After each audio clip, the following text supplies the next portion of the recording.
Morning. It is Sunday, December 11th. I am Pastor Carrie, serving the people of Sunrise Church in the community of Pueblo West. And on this Sunday morning brief during this time, I just share a little bit of background or content, or just something a little bit more that we're going to be engaging with. And we are in the third week of Advent, which is a 4-week period of time before Christmas, in which we are encouraged and take great care in imagining of what is to come. So Advent means what is to come, or what is coming, kind of like on the edge of. And this is a season before Christmas, because just as the people were awaiting the Messiah, we are people who are awaiting the return of the Messiah, Jesus' second coming. And so we take this time before Christmas to kind of sit into that space of waiting, of preparing, of, being full of wonder at what God is up to and what is coming next. And so we have here at Sunrise been pretty intentional about not having a lot of Christmas music yet, and really thinking about this idea of waiting, and especially to kind of connect with the darkness that is around us. And I will say in the sermon, but I want to say here again, that darkness isn't bad. Darkness just is darkness. But what darkness does is keeps us from seeing, right? It hides things.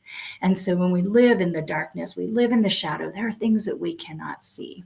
And there are a lot of things that may cause us to not see, or causes some things to be unknown, right?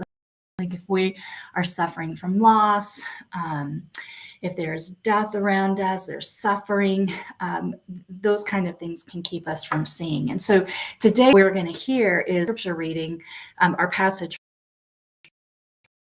from Matthew. We're going to be in the gospel in a couple weeks of Advent.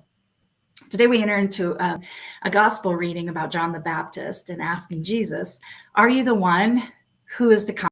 Are you the one that I was expecting, or should I be waiting for another?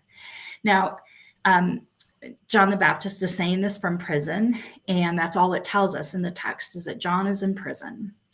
And he's kind of questioning, right? He's in prison because he had spoken a word of prophecy to King Herod.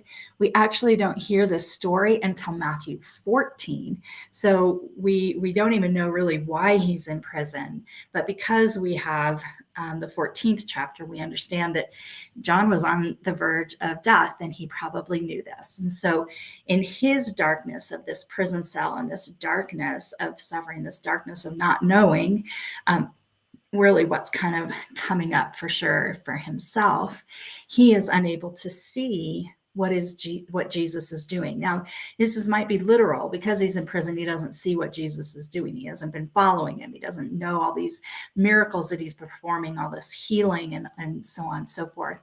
And so even in the midst of his own kind of suffering darkness, John is wondering, are you the one? And so we're going to just explore that a little bit more in the sermon today, and kind of understand and get ourselves kind of prepared to see how Jesus, who is the light of the world, Jesus who brings out of darkness that which needs to be seen and known, and how we might even imagine that when Jesus does this, when Jesus's light shines, we see beyond what we can expect. John the Baptist had a particular image in mind of the Messiah. He even preached it. When we look at Matthew chapter 3, we hear what John the Baptist was preaching, and how he described the one who was to come, the Messiah, how he was going to act and what was going to happen. And it really is not what Jesus says in Matthew 11. And so today we just hope to, kind of get in touch with, how it is that we get kind of wrapped up in our own darkness and our own shadows. And that when we let the light of Christ in, we might actually see and hear and know what we could not have understood or seen or known before. And so how the light of Christ helps us see past our expectations. And that's the theme of the sermon today. I'm just looking forward to sharing the good news with everyone and sharing in our rituals of Advent.